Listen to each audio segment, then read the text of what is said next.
बिस्मिल्लाहिर्रहमानिर्रहीम। हम जंगल से बिल्कुल सलामत निकल आए थे और 95 चिकमा तीरंदाजों को हलाक भी कर दिया था। मैंने सुकून का सांस लिया और मैं अपनी मशीन गन नीचे जमीन पर रखने के लिए झुका ही था कि सामने एक दरख्त से राइफल का फायर हुआ जो मेरे सर के ऊपर से गुजर गया और फिर मुसलसल राइफल का फायर आने लगा। मेरे साथी ऐसी सूरत हाल से नबर्द आजमा होने के लिए मुकम्मल ट्रेंड थे। हम सब चंद सेकंड में पत्थरों की ओट में लेटकर आने वाली फायरिंग का जवाब देने लगे। कैसर क्रॉलिंग करता हुआ हचरों की तरफ गया। उसके उन तक पहुंचने से पहले ही दोनों खच्चर फायर लगने से गिर गए। फायरिंग शुरू होते ही खवातीन भी पत्थरों की ओट में छुप कर बैठ चुकी थी। रानी का बेटा बार बार खड़ा होकर हमारी तरफ आने वाले फायर की जानब तीर चला रहा था। मैंने उसे सहती से पत्थर की ओट में बैठने का कहा। हम पर शदीद फायरिंग हो रही थी।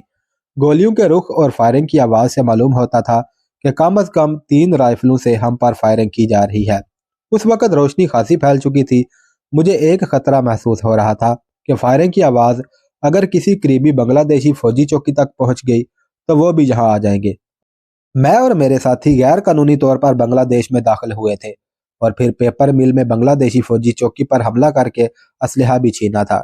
वो हमने उन्हें कोई जानी नुकसान नहीं पहुंचाया था मगर फौजियों से असलहा तो जरूर छीना था। यही बहुत बड़ा जुर्म था। उनकी आमद से हम सब मुसीबत में फंस सकते थे।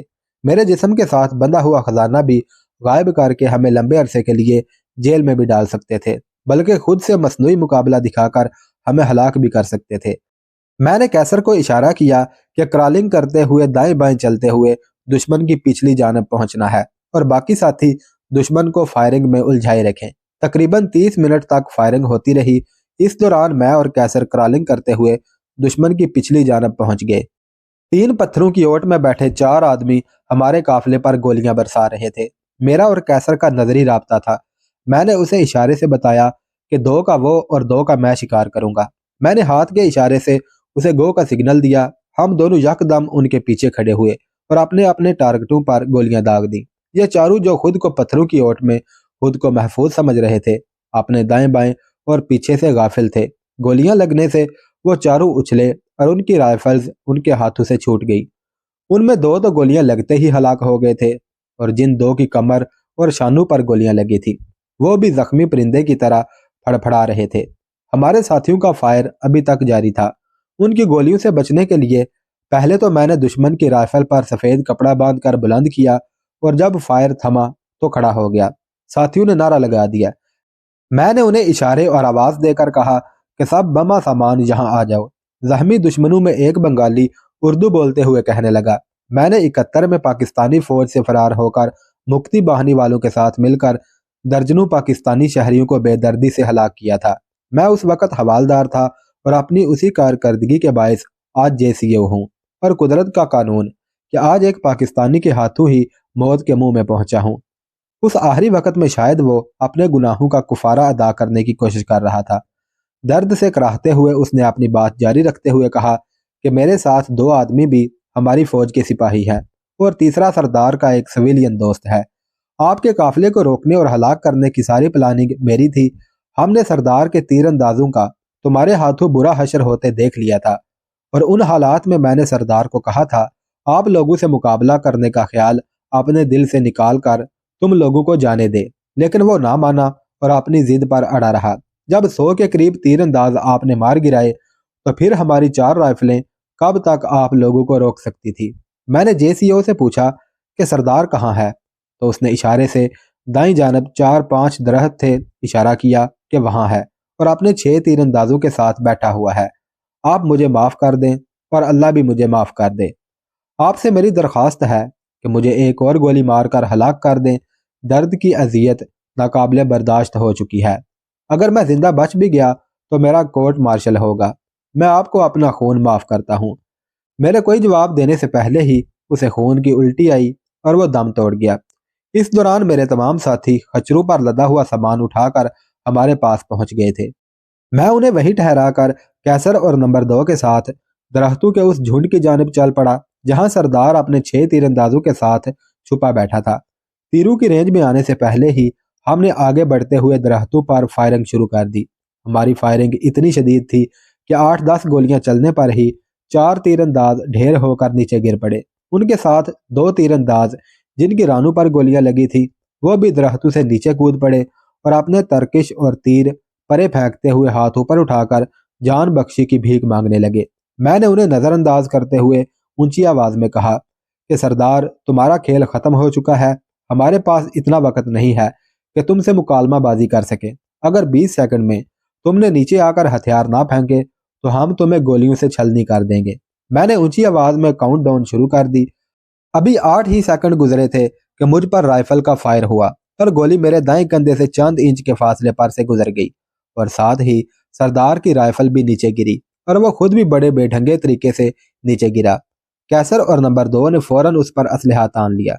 सरदार मुंह से तो कुछ ना बोला, मगर हम तीनों की तरफ हाथ बांध कर ऐसी इल्तजा भरी नजरों से देखने लगा जैसे जिंदगी की भीख मांग रहा हो। ये मेरा क्यास था, जिसकी तायद सरदार ने भी कर दी कि उसने लाइफ में पहली बार 3mm राइफल चलाई थी, जिसे उसने थाई पहरेदार से छीना था। हवेली के ऐशो आराम में परवरिश पाने वाला और सरदार बनकर ऐशो इशरत करने वाला सरदार दरख्त पर राइफल समेत बैठने के अंदाज से नावाकिफ फायर करने से गोली मिस और धमक से अपना तवाजन बरकरार ना रख सका। राइफल हाथ से छूटकर नीचे गिर गई और खुद भी कटी पतंग की तरह नीचे गिर गया। अब हाथ बांधे जिंदगी की भीख मांग रहा था। नंबर 2 ने पहले तो दोनों तीरंदाजों को एक एक गोली मारी और जिंदगी की तकलीफों से आजाद कर दिया। कैसर ने सरदार के लंबे बालों से पीछे से मजबूती से पकड़ा और उसे घसीटते हुए हम काफिले में आ मिले। सरदार को देखकर मेरे थाई साथियों की आंखों में खून उतर आया था। वो अपने पहरेदार साथी की अलमनाक मौत का बदला लेने के लिए बेचैन थे। सरदार को कैसर ने जबरदस्ती घुटनों के बल बिठाया। सरदार के सामने ही उसकी माँ और छोटा भाई खड़े थे और सारे थाई उस पर असलहा ताने मेरे इशारे के मुंतजर थे ताकि उस पर गोलियां चलाकर अपने इंतकाम की आग ठंडी कर सके। सरदार ने उस मंजर को देखकर हाथ जोड़ दिए। दुनिया में माँ का रिश्ता भी सब रिश्तों से अजीब, आला, लाजवाब, बेमिसाल, पक्का और सच्चा होता है। बेटा चाहे जितनी भी माँ को तकलीफ दे, मगर माँ उसकी एक हिचकी पर सब माफ कर देती है। ये माँ ही है जो बच्चे को 9 माह अपने शिकम में रखकर अपने जिस्म से खुराक देती है, पैदाइश से पहले हर किस्म का दर्द बर्दाश्त करती है, खुद को गर्मी सर्दी से बचा कर रखती है कि पेट में बच्चे को तकलीफ न पहुंचे। दौरान जचगी अपनी मनपसंद चीजें खाना छोड़ देती है कि पेट में बच्चे को प्रॉब्लम न बने। पैदाइश के बाद अपना दूध पिलाती है और सुकून महसूस करती है। बच्चे के जरा से रोने पर बेचैन हो जाती है। बीमार होने पर डॉक्टरों के पास दौड़ती जाती है। रात को बच्चा पेशाब कर दे तो खुद गीली जगह पर सो जाती है और बच्चे को सूखी जगह पर सुलाती है। बच्चे के आराम व आसाइश का ख्याल रखती है। अपने मुंह का नवाला निकाल कर अपने बच्चे को खिलाती है। अपना तन नंगा रखकर बच्चे के तन को ढांपती है और यही बच्चा जब बड़ा होकर माँ को तकलीफ पहुंचाता है तो माँ का सीना फट जाता है, मगर उसके बावजूद जब भी बच्चे पर आंच आती है तो अपने आंचल में छुपा लेती है। इससे पहले कि मैं इशारा करता और थाई सरदार पर गोलियों की बुछाड़ करते, रानी हमारे सामने हाथ जोड़ते हुए अपने सरदार बेटे की जिंदगी की भीख मांगने लगी। मैंने अपनी मशीन गन नीचे रखकर अपना पिस्टल निकाला और सरदार को मुहातब करते हुए कहा कि इन 100 जायद हलाकतों के जिम्मेदार तुम हो। मैं तो यहाँ तुम्हारे लिए राजा बनने का शाही फरमान लेकर और तुम्हारी वालदा और तुम्हारे छोटे भाई को साथ ले जाने के लिए आया था, लेकिन तुमने सब कुछ जानते हुए भी हमारी राह में रोड़े अटकाए। तुम इतने बेगैरत हो कि मेरे थाई साथी को हलाक करके अब उसी के हम वतनों के आगे हाथ जोड़कर उनसे जिंदगी की भीख मांग रहे हो। हमारा तो तुमसे कोई रिश्ता या कोई ताल्लुक नहीं था। तुम तो इतने कमीने हो कि बिला वजह अपनी माँ और अपने छोटे भाई को हलाक करना चाहते थे। तुमने अपनी बीवी को इस कदर मारा कि वो एक टांग से महरूम हो गई। अपने सरदार बनने के ज़ोब में तुम इंसानियत से इस कदर दूर हो गए कि हमारी साथी और अपनी मेहमान कल्पना को तुमने जबरदस्ती अपनी हवस का निशाना बनाया। तुम अक्लो दानिश से इस कदर आ रही हो कि जो लोग इतनी ज्यादा सफरी सोबतें सहकर यहाँ तक पहुंच सकते हैं, वो क्यों कर तुम्हारे सामने हथियार डालकर तुम्हारी इताअत गुजारी करेंगे और तुम्हारे सामने अपने सीने खोल कर रख देंगे कि तुम्हारे तीर अंदाज हमारे सीने पर तीर चला सके। हम तुमको हलाक करके अपनी साथी की मौत का इंतकाम ले सकते हैं, लेकिन तुम्हारे मरने से मेरा इंतकाम पूरा नहीं होगा। मैं तुम्हें जिंदा रहने दूंगा, लेकिन इस तरह कर दूंगा कि अपनी जिंदगी की आखिरी सांस तक तुम्हें मेरा इंतकाम याद आता रहेगा और तुम कभी उसे फरामोश नहीं कर सकोगे। ये कहते हुए मैंने कैसर को कहा कि इसे खड़ा करो। कैसर ने एक झटके से उसके बाल खींचे और वो तकलीफ से खड़ा हो गया। मैंने उसके दाएं घुटने के जोड़ पर 3 फायर किए उन गोलियों से उसके घुटने की हड्डी और चिपटी चिकनाचूर हो गई। फिर मैंने थाई साथियों से कहा कि अपने हथियार नीचे कर ले। सरदार दर्द के मारे चीख रहा था। मैंने उसे कहा कि अगर तुम में थोड़ी सी भी गैरत होगी तो तुम अपने इस खंजर से खुदकुशी कर लोगे, वरना फिर इस रास्ते पर पड़े रहोगे। अगर तुम्हारी किस्मत अच्छी हुई तो कोई तुम्हें उठा कर ले जाएगा, वरना यहीं पर सिसकते सिसकते मर जाओगे। सरदार की माँ अपने सरदार बेटे की और मेरी गुफ्तगू सुन रही थी। उसके बाद मैंने काफिले को कूच का हुक्म दे दिया। खच्चरों वाला सामान मेरे तमाम साथियों ने आपस में बांट कर उठा लिया था। सबको अभी पैदल ही सफर करना था, क्योंकि हमारे खच्चर हलाक हो चुके थे। चलते वक्त यकदम रानी अपने सरदार जख्मी बेटे की तरफ बढ़ी और उसके मुंह पर थूक दिया। ये सरदार के करतूतों का फल था, जो सरदार को अपनी माँ की तरफ से मिला। हमारा काफिला रवाना हुआ तो मजीद 5 राइफलें और एमोनिशन हमारे साथ था, जो सरदार और जेसीओ और सिपाहियों से हमें मिली। रात 9 बजे तक हम दरियाई गांव में पहुंचे। रजी ने गांव के सरबराह को हमारी आमद के मुतालिक बताया। रजी को मैंने सख्ती से मना कर दिया था कि रानी और उसके बेटे की असलियत किसी को भी ना बताए, लेकिन गांव के सरबराह ने देखते ही रानी को पहचान लिया, क्योंकि वो राजा तरी के दौर में कई बार शाही तकरीबात में शिरकत के लिए जा चुका था। उसने अपनी हिम्मत और वसाइल से बढ़कर हमारी मेजबानी की। अपने घर के इर्द गिर्द बने कई मकान उसने फौरी हाली करवाए और हमें उनमें ठहराया। रानी, उसके बेटे, कल्पना और रजी की बीवी को अपने घर में सबसे बेहतरीन और आरामदा कमरे दिए। उसके वहमो गुमान में भी नहीं था कि चकमा कबीले की रानी उसकी मेहमान बनेगी। हम रात भर के जागे हुए और रास्ते में जो हालात पेश आए, उन सब ने हमें बिल्कुल निढाल करके रख दिया था। खाना खाकर हम सब लंबी तान कर सोए तो अगले रोज दोपहर तक सोते रहे। मेजबान ने हमारी मेजबानी और हाथर तवाज़ो में कोई कमी नहीं छोड़ी थी। दोपहर के खाने के दौरान उसने बताया कि उसके गांव के चंद लोग रास्ते में जख्मी पड़े चकमा सरदार को रांगा माटी छोड़ आए हैं। वो थोड़ी देर पहले ही गांव वापस पहुंचे हैं। उन्होंने मजीद बताया है कि रास्ते में उन्होंने 200 से ज्यादा जख्मी और मुर्दा चकमा लड़ाकू को पड़े देखा था, तो चकमा कबीले वालों को उनकी इतला कर दी। कबीले वाले फौरन ही अपने जख्मियों और मुर्दा लोगों को उठाने के लिए रवाना हो गए थे। रानी और उसके लड़के की उसके गांव में मुसल्ला गैर मुल्कियों के हमरा आमद, चकमा सरदार के जख्मी होने और इतनी बड़ी तादाद में चकमा लड़ाकू की हलाकत और जख्मी होने से सरदार मामले की तह तक तो यकीनन पहुंच चुका था, लेकिन ना उसने हमें कुरेदने की कोशिश की और ना हमने बताना मुनासिब समझा। लेकिन परेशानी सरदार के चेहरे से साफ अयां थी। उसका अपने आदमियों से बार बार हमें ले जाने वाली कश्तियों की आमद का पूछने से साफ अयां था कि वो हमें अपने गांव से जल्द अज जल्द रुखसत करना चाहता था। हम भी यही चाहते थे कि जितनी जल्दी मुमकिन हो हम यहाँ से रवाना हो जाएं।